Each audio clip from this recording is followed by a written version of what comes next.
Projekt ligji për ndryshimet në ligjin për mbrojtjen e tokës bujqësore u shoqërua me debate në Komisionin e Ligjeve, ku në fokus ishte ndikimi i impianteve eolike në tokat bujqësore. Deputeti i Partisë Demokratike Oert Bylykbashi kundërshtoi parashikimet e projekt ligjit duke argumentuar se ndërtimi i kullave eolike kërkon bazamente të mëdha betoni që dëmtojnë tokën. Të njëjtin qendrim mbajti edhe deputeti i Partisë Socialiste Damian Gjiknuri, i cili kërkoi sqarime nga përfaqësuesit e institucioneve. Ndërtimet infrastrukturore, ndërtimet që janë bërë për investime të tjerë, aq pak tokë sa kemi ne, do zhvillohet Shqipëria pa diskutim, nuk do mbetet rurale. Por nga ana tjetër, toka bujqësore nuk kthehet më. Të gjithëve na kanë thënë që është një nga mjetet kryesore të prodhimit. Që në fillim fare kur kemi studiu në shkollë. Tani si mbrohet këtu? Kush është garancia që ky ligji më thotë që Këshilli i Ministrave nuk do bëjë ndonjë gjë që do na çudis. Pra çfarë ndalese ka për qeverinë këtu? Përveç se autorizim.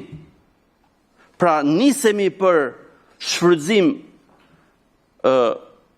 modern të teknikave bujqësore, teknologjive bujqësore dhe shkojmë dhe dëmtojmë me nën tjetër atë që është baza që njeh bujqësia shqiptare. Toka.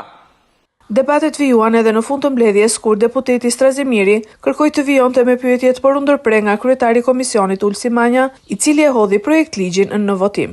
Me gjithë besimin që ke nuk e ke qeveria, ti ke Edi Rama.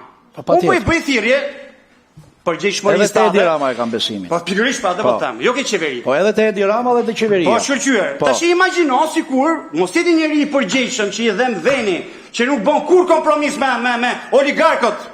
Për të fituar një lek për vete, si Edi Rama, po ta zejmë se një ditë vjen Saliu dhe ka këtë instrument në dorë, që e vendos Këshilli i Ministrave, një njeri i papërgjegjshëm si Sali Berisha.